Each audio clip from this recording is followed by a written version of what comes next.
തിരിക്കാൻ പോലും സ്ഥലമില്ലാത്ത റോഡാണ്. പക്ഷേ ആന വരാൻ ചാൻസ് ഉള്ള സ്ഥലമായതുകൊണ്ട് നമ്മൾ വണ്ടിയൊക്കെ നിർത്തി ഇങ്ങനെ കാഴ്ച കാണുന്ന കുറച്ച് റിസ്ക് ആണ്.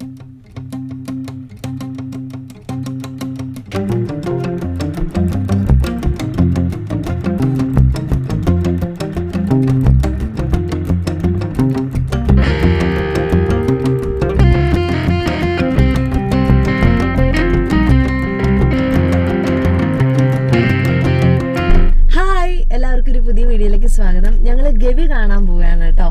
അപ്പോൾ ഗവിയിലേക്കുള്ള യാത്രയുടെ ഇടയിലാണ് ഇപ്പം അങ്ങമൂഴി ഫോറസ്റ്റ് ചെക്ക് പോസ്റ്റ് എത്താറായിട്ടുണ്ട്.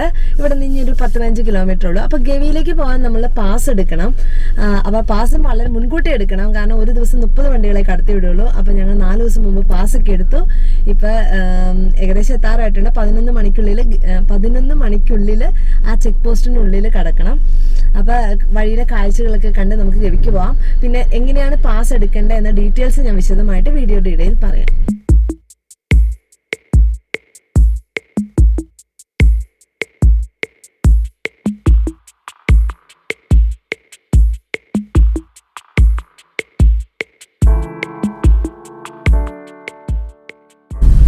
ഞങ്ങളിപ്പോൾ അങ്ങമൂഴി ഫോറസ്റ്റ് ഓഫീസിലേക്ക് പോയിക്കൊണ്ടിരിക്കുകയാണ് കേട്ടോ. ഇതാണ് ഗവി ടിക്കറ്റ് കൗണ്ടർ. ഇവിടെ വന്ന് നമ്മുടെ ഓൺലൈൻ ടിക്കറ്റ് വെരിഫൈ ചെയ്ത് ഇവിടെ നിന്ന് പാസ് എടുത്തിട്ട് വേണം പോവാൻ.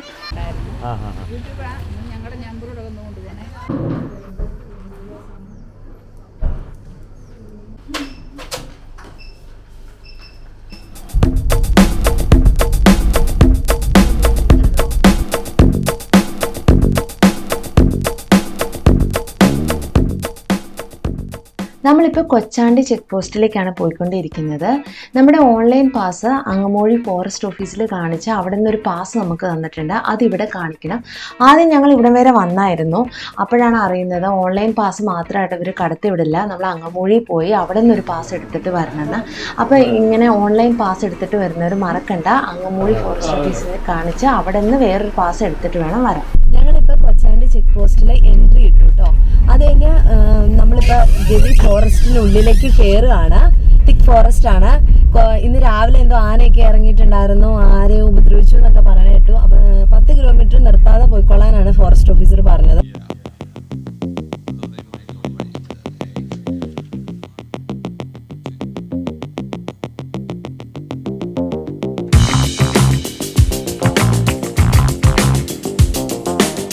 ആനപ്പിണ്ടം കണ്ടു, ആനപ്പിണ്ടം.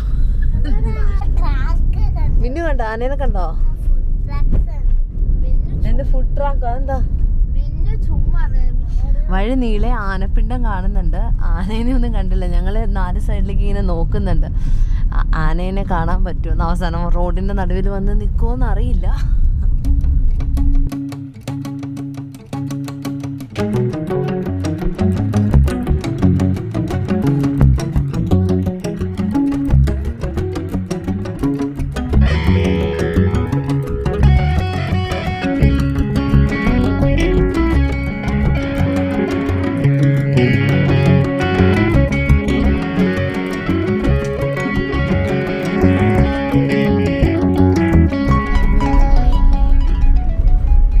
കാടിനുള്ളിലൂടെയാണ് കേട്ടോ ഞങ്ങളുടെ യാത്ര.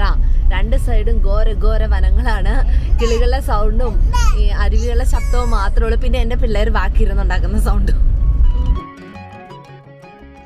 കാടിനുള്ളിലൂടെ കുറച്ച് മുൻപോട്ട് വന്നപ്പോൾ ഇതേ നമ്മൾ മൂഴിയാർ എന്ന് പറഞ്ഞ സ്ഥലത്താട്ടോ എത്തിയിരിക്കുന്നത്. ഇവിടെയാണ് ശബരിഗിരി ജലവൈദ്യുത പദ്ധതിയുടെ പവർ ഹൗസ് സ്ഥിതി ചെയ്യുന്നത്. കേരളത്തിലെ ഏറ്റവും വലിയ 2ാമത്തെ ജലവൈദ്യുത പദ്ധതിയാണ് ശബരിഗിരി ജലവൈദ്യുത പദ്ധതി.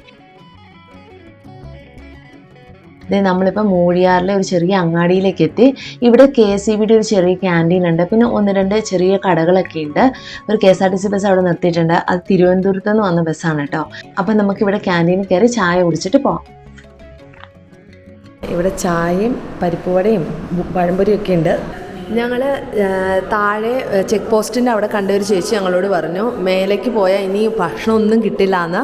പക്ഷേ ഇത് ഇവിടെ മൂഴിയാറ് വരുമ്പോൾ അവിടെ KSEBയുടെ ക്യാൻറ്റീനിലെല്ലാം കിട്ടും, ഉച്ചഭക്ഷണം അടക്കം എല്ലാം കിട്ടും. അതിൻ്റെ മെനു ആണ് ഞാൻ കാണിച്ചത്. ഈ ചേച്ചി അതിനെക്കുറിച്ച് ഞങ്ങളോട് സംസാരിക്കായിരുന്നു. പേടിക്കണ്ട, ഇങ്ങോട്ട് വന്നാൽ ഭക്ഷണമൊക്കെ ഉണ്ട്, എന്തെങ്കിലും കിട്ടാതിരിക്കില്ല കേട്ടോ. ഇവിടെ ആര് വന്നാലും ഇവിടെ ഭക്ഷണം ഉറപ്പായിട്ടുണ്ടാവും. മൂഴിയാറല്ലേ? കാന്റീൻ ഉണ്ട്, അവിടെ നല്ല രീതിയിലുള്ള ഭക്ഷണങ്ങളുണ്ടാവും. എപ്പോൾ വന്നാലും ഭക്ഷണം. അപ്പം കൊച്ചാണ്ടിന്ന് നിങ്ങൾക്ക് ഭക്ഷണം മേടിക്കാൻ പറ്റിയില്ലെങ്കിൽ വിഷമിക്കണ്ട, ഇവിടെ വരിക, എല്ലാ ഭക്ഷണവും ഭക്ഷണം ചായ എല്ലാം ഉണ്ട്. ഞങ്ങൾ മൂഴിയാറ് KCB ക്യാൻറ്റീനിൽ നിന്ന് ചായയും പരിപ്പുവടയും പഴംപൊരിയും ഒക്കെ കഴിച്ചിട്ട് ഇത് ഗവിക്ക് പോയിക്കൊണ്ടിരിക്കുകയാണ് കേട്ടോ. ഗവിക്ക് ഇവിടുന്ന് കുറച്ചധികം ദൂരം ഉണ്ടെന്ന് തോന്നുന്നു, അവിടെ അങ്ങനെയാണ് പറഞ്ഞത്. അപ്പം ഇനി എൻ്റെ കൊച്ചുപമ്പ എവിടെ ചെന്നാൽ ഭക്ഷണം കിട്ടുമെന്നാണ് പറഞ്ഞത്. ഘോര വനത്തിനുള്ളിൽ കൂടെയാണ് പോയിക്കൊണ്ടിരിക്കുന്നത് കേട്ടോ. ഇത്രയും തിക് ഫോറസ്റ്റിനുള്ളിൽ കൂടെ ഞങ്ങൾ ആദ്യമായിട്ടാണ് യാത്ര ചെയ്യുന്നത്. ഇതിനു മുമ്പ് ബന്ദിപ്പൂരും മസിനഗുഡിയും ഒക്കെ പോയിട്ടുണ്ടെങ്കിലും അത് റോഡ് കുറച്ചുകൂടെ വീതിയുണ്ട്, തൊട്ടടുത്തേക്ക് കാടിങ്ങനെ കയറി കിടക്കുന്നില്ല. ഇത്രയും ഇല്ലേ, ഇത്രയും ഇങ്ങനെ ഇത്രയും ചെറിയ റോഡിലൂടെ തിക് ഫോറസ്റ്റിനുള്ളിലൂടെ പോകുന്നത് ആദ്യമായിട്ടാണ്. പോകുന്ന വഴി നിറയെ ആനപ്പിണ്ടമാണ് കേട്ടോ. അതുകൊണ്ട് ഞങ്ങളിങ്ങനെ നോക്കിയാണ് ഓടിച്ചു പോകുന്നത്. ആനേനെ കാണാം എന്നൊരു ഇങ്ങനെ മനസ്സിലൊക്കെ ആനേനെ കാണാൻ പറ്റുമോ എന്നൊക്കെ ചിന്തിക്കുന്നുണ്ടെങ്കിലും സത്യം പറഞ്ഞാൽ ഈ കാടിനുള്ളിൽ കൂടെ പോകുമ്പോൾ ചെറിയൊരു പേടിയുണ്ട് അല്ലേ. സ്ഥലമില്ല, റോഡിന് വീതിയില്ല ഒട്ടും. ആനയെങ്ങാനും മുന്നിൽ വന്നിരുന്നാൽ തിരിക്കാൻ പോലും സ്ഥലമില്ലാത്ത റോഡാണ്. ഇപ്പൊ സമയം 12:30 ആയിട്ടുള്ളൂ, പക്ഷെ ഇരുട്ട് മൂടിയ പോലെ ഒരു സന്ധ്യ ആയ പോലത്തെ ഒരു ഫീലാണ്. കാരണം മരങ്ങൾ ഇങ്ങനെ പടർന്ന് പന്തലിച്ച് നിൽക്കുകയാണ്. അത്രയ്ക്ക് തിക്കായ ഒരു ഫോറസ്റ്റിലൂടെയാണ് നമ്മൾ പോകുന്നത്. നല്ല തണുപ്പുമാണ് പുറത്ത്. അതുകൊണ്ട് നമുക്കിപ്പോൾ ഉച്ചയായെന്നൊരു ഫീലൊന്നുമില്ല. ഇപ്പോൾ വൈകുന്നേരം ഒരു 5 മണി 6 മണി ആയ പോലെയാണ് അന്തരീക്ഷം കാണുന്നത്.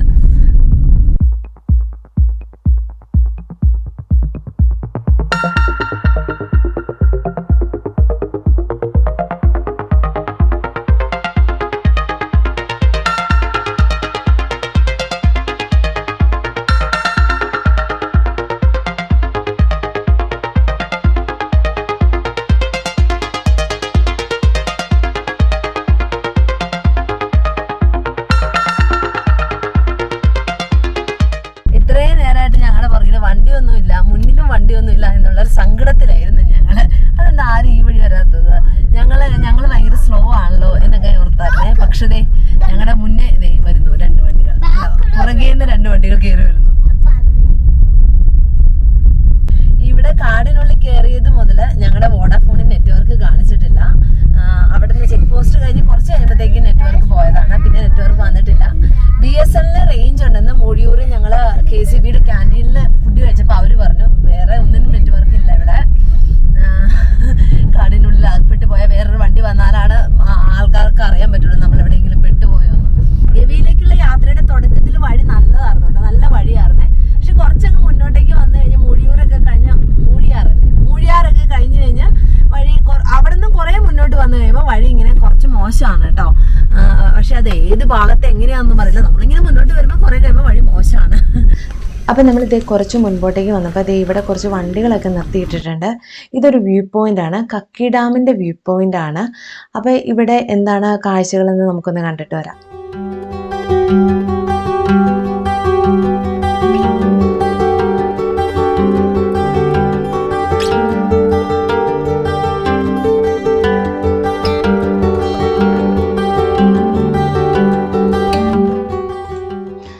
ചിലരൊക്കെ ഇവിടെ ഇരുന്ന് ഉച്ചഭക്ഷണം കഴിക്കുന്നുണ്ട്. താഴെ നിന്ന് വാങ്ങിക്കൊണ്ട് വന്ന പൊതിച്ചോറാണ് എല്ലാവരും കഴിക്കുന്നത്. നമുക്ക് പൊതിച്ചോറ് കിട്ടിയില്ല, അതുകൊണ്ട് നമ്മൾ കുറച്ച് സ്നാക്സ് വാങ്ങിയിട്ടുണ്ടായിരുന്നു. അത് ഇതേ മിന്നൊക്കെ ഇപ്പോൾ കഴിച്ചുകൊണ്ടിരിക്കുകയാണ്. കുറച്ചുകൂടെ മുൻപോട്ടേക്ക് പോയാൽ കൊച്ചുപമ്പയിൽ KCBയുടെ ഒരു ക്യാൻറ്റീൻ ഉണ്ടെന്നാണ് പറഞ്ഞത്. അപ്പോൾ അവിടെ ഉച്ചഭക്ഷണം കിട്ടും. അപ്പോൾ നമ്മളിതേ ഇപ്പോൾ കക്കി ഡാമിന് മേലെ കൂടെയാണ് പോകാൻ പോകുന്നത്. കക്കി ഡാം ശബരിഗിരി ജലവൈദ്യുത പദ്ധതിയുടെ ഭാഗമായ ഒരു അണക്കെട്ടാണ്. കക്കി നദിയിൽ നിന്നും പമ്പ അണക്കെട്ടിൽ നിന്നുമുള്ള വെള്ളമാണ് കേട്ടോ ഈ കക്കി അണക്കെട്ടിൽ എത്തുന്നത്. ഒരു കോൺക്രീറ്റ് ഗ്രാവിറ്റി ഡാമാണ് കക്കി ഡാം. പിന്നെ ഈ പമ്പ അണക്കെട്ടും കക്കി അണക്കെട്ടും തമ്മിൽ ഒരു തുരങ്കം വഴിയാണ് കേട്ടോ കണക്ട് ചെയ്തിരിക്കുന്നത്. 3.21 കിലോമീറ്ററാണ് ഈ തുരങ്കത്തിൻ്റെ നീളം. നമ്മൾ ഓരോ അണക്കെട്ടും പാസ് ചെയ്യുമ്പോൾ നമ്മുടെ ഡ്രൈവിംഗ് ലൈസൻസും ഗവി പാസും പോലീസ് ചെക്ക് ചെയ്യുന്നുണ്ട്. പിന്നെ ഡാമിന് മേലെ കൂടെയുള്ള ദൃശ്യങ്ങൾ പകർത്താൻ അനുമതിയില്ല, അവിടെ ഫോട്ടോഗ്രാഫി അലൗഡ് അല്ലാന്ന് എഴുതിയിരിക്കുന്നത്. അതുകൊണ്ടാണ് കേട്ടോ ഞാൻ ആ ദൃശ്യങ്ങളൊന്നും പകർത്താത്തത്. അങ്ങനെ കക്കി ഡാമിൽ നിന്ന് കുറച്ചുകൂടെ മുൻപോട്ടേക്ക് വന്നപ്പോൾ 2 ജീപ്പ് ആളുകൾ വണ്ടി നിർത്തി കാഴ്ചകളൊക്കെ കാണുന്നുണ്ടായിരുന്നു. അവർ ഇന്ത്യൻസ് അല്ലാന്നാണ് തോന്നുന്നത്. അപ്പം ഞങ്ങൾ അതെന്താണെന്ന് അറിയാൻ വേണ്ടി വണ്ടി നിർത്തി. ഇങ്ങനെ പോകുന്ന വഴിക്ക് ഒരുപാട് മനോഹരമായ കാഴ്ചകളൊക്കെ ഉണ്ട്. അതൊരു പാറമടയായിരുന്നു കേട്ടോ. പക്ഷേ ആന വരാൻ ചാൻസ് ഉള്ള സ്ഥലമായതുകൊണ്ട് നമ്മൾ വണ്ടിയൊക്കെ നിർത്തി ഇങ്ങനെ കാഴ്ച കാണുന്ന കുറച്ച് റിസ്ക്കാണ്. ഒത്തിരി പേരുണ്ടെങ്കിൽ നിർത്താം. ഞങ്ങൾ ഒറ്റയ്ക്കായതുകൊണ്ട് ഞങ്ങൾ അങ്ങനെ നിർത്തിയില്ല ഒരിടത്തും. കക്കി ഡാമിൽ നിന്ന് ഒരു 4 കിലോമീറ്റർ മുൻപോട്ടേക്ക് വരുമ്പോൾ നമ്മൾ ഈ ആനത്തോട് ഡാമിലെത്തും. ആനത്തോട് ഡാം കക്കി ഡാമിൻ്റെ ഭാഗം തന്നെയാണ്. ആനത്തോട് നദിയിൽ, അതായത് പമ്പാ നദിയുടെ കൈവഴിയാണ് ആനത്തോട് നദി. ആനത്തോട് നദിയിലാണ് കേട്ടോ ഈ ഡാം നിർമ്മിച്ചിരിക്കുന്നത്. നമ്മൾ രാവിലെ കൊച്ചാണ്ടി ചെക്ക് പോസ്റ്റിൽ നമ്മുടെ പാസ് വെരിഫൈ ചെയ്യുന്ന സമയത്ത് അവിടുത്തെ ഫോറസ്റ്റ് ഓഫീസർ പറയുന്നുണ്ടായിരുന്നു, ഇന്ന് രാവിലെ ഈ ആനത്തോട് ഭാഗത്ത് ആനയെ കണ്ടായിരുന്നു എന്ന്. നമ്മൾ വരുന്ന വഴി ഫുള്ള് ആനപ്പിണ്ടാണ്. അപ്പം നമ്മൾ ഒറ്റയ്ക്ക് വരുന്നതുകൊണ്ട് തന്നെയാണ് ഞങ്ങൾ ഒരിടത്തും നിർത്തി അങ്ങനെ കാഴ്ചകൾ കാണുകയും കാഴ്ചകൾ പകർത്തുകയൊന്നും ചെയ്യാത്തത്. To the city streets, we began to feel the fire. We rise like tall buildings as the chemicals they take us higher. The night's young and it's just begun as she puts her hand in mine. We wanna chase the night, wanna dance to the light, pull the stars from the sky, just 2 hearts running wild. Never sleep, never stop, as we shout from the top.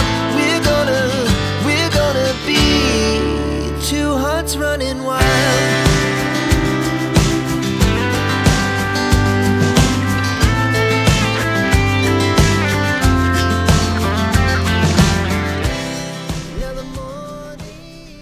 ഞങ്ങളിപ്പോൾ Gavi forest ഓഫീസിന് മുൻപിലാണ്. ഇവിടെ നിന്ന് ഒരു pass എടുത്തിട്ട് പോകണം. എന്ത് pass അത്? ഗവിയുടെ മാത്രം പാസ്സാണ്. ഈ ചെക്ക് പോസ്റ്റ് കടന്നു പോകാൻ 85 രൂപ വണ്ടിക്കും 45 രൂപ ക്യാമറയ്ക്കും.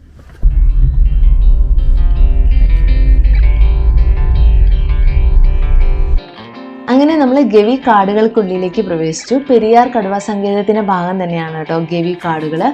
അപ്പോൾ നമ്മൾ ഇവിടെ നിന്ന് തേക്കടി ഭാഗത്തേക്കാണ് കേട്ടോ പോകുന്നത്. അവിടെ വള്ളക്കടവ് ചെക്ക് പോസ്റ്റ് വഴിയാണ് നമ്മൾ പുറത്തേക്ക് കടക്കുന്നത്. അപ്പോൾ എങ്ങനെയാണ് ഗവിയിലേക്കുള്ള പാസ് ഓൺലൈനായിട്ട് ബുക്ക് ചെയ്യേണ്ടതെന്ന് നമുക്ക് നോക്കാം.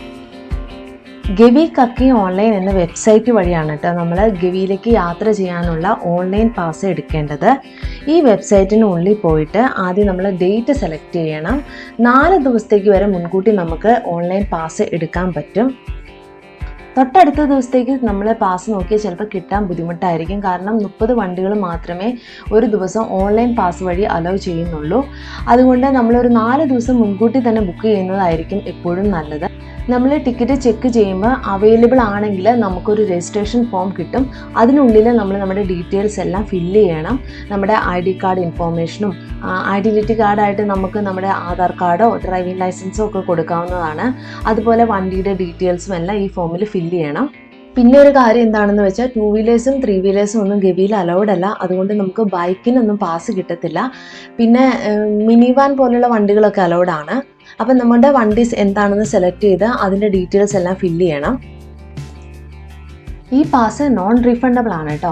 പിന്നെ നമ്മൾ ഈ എടുക്കുന്ന ഓൺലൈൻ പാസ് അങ്ങമൂഴി ഫോറസ്റ്റ് ഓഫീസിൽ കാണിച്ച് അവിടെ ഒരു ഫോമൊക്കെ ഫില്ല് ചെയ്ത് അവിടെ നിന്ന് ഒരു പാസ് എടുത്തിട്ട് വേണം നമ്മൾ കൊച്ചാണ്ടി ചെക്ക് പോസ്റ്റ് വഴി ഉള്ളിക്കടക്കാൻ. ഈ ഓൺലൈൻ പാസ്സായിട്ട് നമ്മൾ നേരിട്ട് കൊച്ചാണ്ടി ചെക്ക് പോസ്റ്റിൽ ചെന്നാൽ അവർ നമ്മളെ കാടിനുള്ളിലേക്ക് കടത്തി വിടില്ല. അങ്ങമൂഴി ഫോറസ്റ്റ് ഓഫീസിൽ പോയി അവിടെ നിന്നുള്ള പാസ് എടുത്തിട്ട് വേണം വരാൻ. അത് മറക്കണ്ട കേട്ടോ. ടിക്കറ്റ് ചാർജും മുതിർന്നവർക്ക് 80 രൂപയും ഫോറിനേഴ്സിന് 160 രൂപയും പിന്നെ 13 വയസ്സ് താഴെയുള്ള കുട്ടികൾക്ക് ടിക്കറ്റ് ഫ്രീയുമാണ്. അപ്പോൾ ഡീറ്റെയിൽസ് എല്ലാം ഫില്ല് ചെയ്ത ശേഷം നമ്മൾ ബുക്കിംഗ് കൊടുക്കുക. ടിക്കറ്റ് നമ്മുടെ മെയിലിലേക്ക് വരും. ഇൻ കേസ് നമ്മുടെ മെയിലിൽ പ്രൈമറി മെയിൽസിൽ വന്നിട്ടില്ലെങ്കിൽ സ്പാം ചെക്ക് ചെയ്യുക. സ്പാമിലുണ്ടാവും മെയിൽ.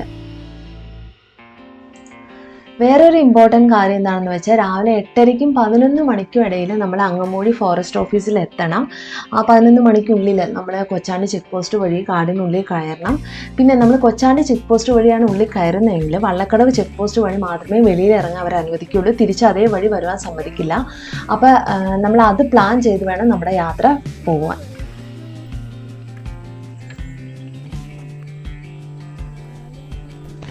ഇത് ഗവിയിലെ കൊച്ചുപമ്പയിലുള്ള KCB ക്യാൻറ്റീനാണ്.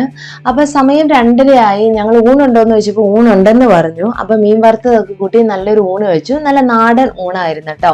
അപ്പോൾ നമ്മൾ ഗവി ഫോറസ്റ്റിനുള്ളിൽ പ്രവേശിച്ച ഇവിടെ കൊച്ചുപമ്പയിൽ നമ്മളെ KCB ക്യാൻറ്റീൻ ഉണ്ട്.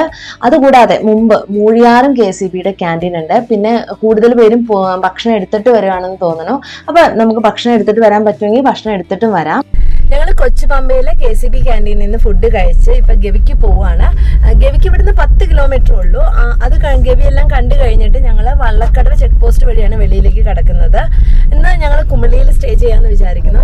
അപ്പോൾ 6 മണിക്കുള്ളിൽ വെളിയിൽ പോയാൽ മതി. അപ്പോൾ 6 മണി ഇവിടുന്ന് എല്ലാവരും ക്യാൻറ്റീനിലുള്ളവർ പറഞ്ഞത് ഒരു 1.5 മണിക്കൂറേ എടുക്കത്തുള്ളൂ. അപ്പം ഞങ്ങൾക്ക് സമയമുണ്ട്. ഇപ്പം ഞങ്ങൾ സമയം ഒരു 3 മണിയൊക്കെ കഴിഞ്ഞിട്ടേ ഉള്ളൂ. നമ്മൾ പമ്പ ഡാം എത്തി. ശബരിഗിരി ജലവൈദ്യുത പദ്ധതിയുടെ ഭാഗമായ ഡാമാണ് പമ്പ ഡാമും. പെരിയാർ നാഷണൽ പാർക്കിനോട് വളരെ ചേർന്ന് കിടക്കുന്ന ഡാമാണ്. ഇവിടെയും ബോട്ടിങ്ങും കൊട്ടവഞ്ചിയും ഒക്കെ ഉണ്ട്. പിന്നെ തേക്കടിയിലെ പോലെ ബോട്ടിങ്ങിന് വലിയ തിരക്കൊന്നും ഇല്ലാത്തതുകൊണ്ട് നമുക്ക് വളരെ ശാന്തമായിട്ട് കാടിൻ്റെ വന്യത ആസ്വദിക്കാൻ പറ്റും. നിങ്ങൾക്ക് സമയവും ഒക്കെ ഉണ്ടെങ്കിൽ ഇവിടെ ഇറങ്ങി ബോട്ടിങ്ങിന് പോകാവുന്നതാണ്. ഞങ്ങൾക്ക് സന്ധ്യ ആവുന്നതിന് മുമ്പ് വള്ളക്കടവിൽ എത്തേണ്ടതുകൊണ്ട് ഞങ്ങളിവിടെ ബോട്ടിങ്ങിൽ പോയില്ല. വളരെ റീസണബിളായ റേറ്റ് ആണ് കേട്ടോ ഇവിടെ ബോട്ടിങ്ങിന്.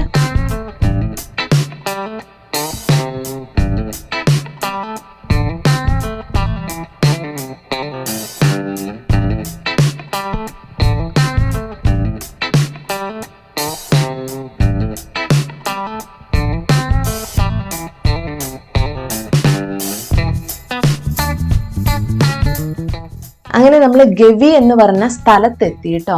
ഇത് ഇവിടെ ഈ ചെറിയൊരു അങ്ങാടിയിൽ നമുക്കൊരു പലചരക്ക് കട കാണാം. പിന്നെ ഒരു ബസ് സ്റ്റാൻഡ് ഉണ്ട്. ഒരു സഹകരണ ബാങ്കിന്റെ ബോർഡ് കാണാം. പിന്നെ പോസ്റ്റ് ഓഫീസ് ഉണ്ട്. അങ്ങനെ വളരെ കുറച്ച് സ്ഥാപനങ്ങൾ മാത്രമുള്ള ചെറിയൊരു സ്ഥലമാണ് കേട്ടോ ഗവി എന്ന് പറയുന്നത്. ഓപ്പോസിറ്റ് ഒരു KSRTC ബസ് വരുന്നുണ്ട്. KSRTC ബസ്സിന്റെ റെഗുലർ സർവീസ് ഗവിക്കുണ്ട്. അതുകൂടാതെ ടൂറിസ്റ്റുകളുമായിട്ടുള്ള സർവീസും ഉണ്ട് KSRTC ബസ്സിന്.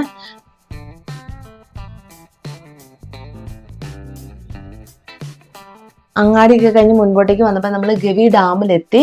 ഇവിടെ ഒരു ചെറിയ പാർക്കൊക്കെ ഉണ്ട്. നല്ലൊരു പാർക്കാണ് കേട്ടോ. പിന്നെ ഞങ്ങൾക്ക് സമയമില്ലാത്തതുകൊണ്ട് ഇറങ്ങിയില്ല എന്നുള്ളൂ.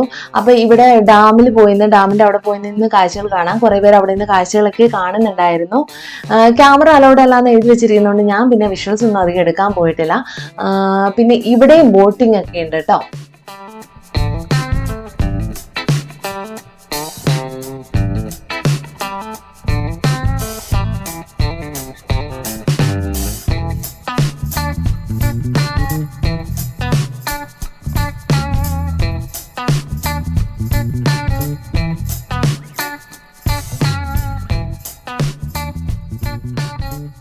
ഞങ്ങളിങ്ങനെ മുന്നോട്ട് വന്നപ്പോൾ ഇതേ ഒരു ആനവണ്ടി പോകുന്നു. ആനവണ്ടി ഇവിടെ നിർത്തിയാക്കുന്ന കണ്ടപ്പോൾ നോക്കിയപ്പോഴാണ് ദാ മരത്തിൻ്റെ മേലിൽ ഒരു സിംഹവാലൻ കുരങ്ങിരിപ്പുണ്ട്. എവിടെ സൂം ചെയ്തിട്ടും കിട്ടുന്നില്ലല്ലോ. അവിടെ ഇരിപ്പുണ്ട്. അപ്പം ഞങ്ങൾ ഓർത്തു ആ ബസ്സിൻ്റെ പുറകെ പോയി കഴിഞ്ഞാലേ ആ ഡ്രൈവർക്ക് അറിയായിരിക്കുമല്ലോ ഏതൊക്കെ ഏരിയയിൽ ഏതൊക്കെ ജീവികളാണ് ഉള്ളതെന്ന്. സ്ഥിരം വരുന്നതല്ലേ. ഞങ്ങൾ ഓർത്ത് പതുക്കെ അവരെ പുറകെ വിടാമെന്ന്.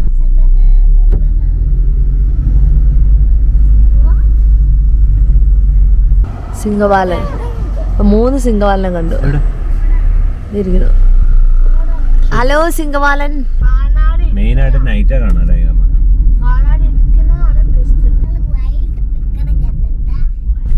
കുറെ നേരം ഞങ്ങളുടെ മുന്നിൽ KSRTC ഉണ്ടായിരുന്നു. അപ്പൊ ഞങ്ങൾക്ക് കുറച്ചു നേരം പുറകെ പോയി കഴിഞ്ഞപ്പോൾ ഞങ്ങൾക്ക് ബോറടിച്ചു. അവനെ മാത്രം കണ്ടോണ്ടിരിക്കുന്നു.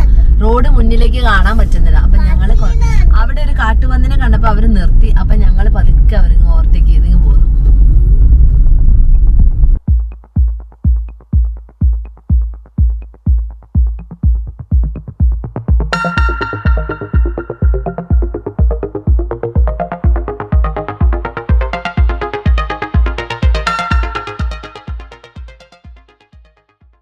ഗവിന്ന് വള്ളക്കടവ് ചെക്ക് പോസ്റ്റ് വഴിയാണ് പുറത്തേക്ക് കടക്കുന്നതെന്ന് പറഞ്ഞില്ലേ. അങ്ങനെ ഞങ്ങൾ കുറേ വന്നപ്പോൾ ചെറിയൊരു ഗ്രാമത്തിലെത്തി. ഇവിടെ തേയിലത്തോട്ടമൊക്കെ ഞങ്ങൾ കണ്ടു.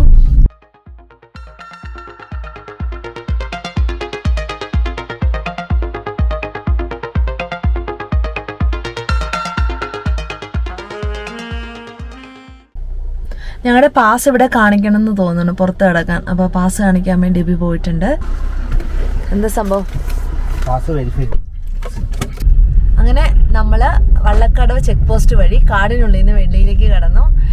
ഇനി നേരെ വണ്ടിപ്പെരിയാർ തേക്കടി റൂട്ടാണ്. അപ്പൊ ഗവിയിലൂടെ ഒരു അടിപൊളി യാത്രയൊക്കെ കഴിഞ്ഞ് ഞങ്ങൾ വെളിയിൽ ഇറങ്ങിട്ടോ. അങ്ങനെ ഘോര വനങ്ങളുടെ ഉള്ളിലൂടെയുള്ള ആദ്യത്തെ യാത്രയായിരുന്നു. ഇതിനു മുമ്പ് യാത്രകൾ പോയിട്ടുണ്ടെങ്കിലും ഇത്രയും തിക്ക് ഫോറസ്റ്റിൽ കൂടെ ഞങ്ങൾ യാത്ര ചെയ്തിട്ടില്ല.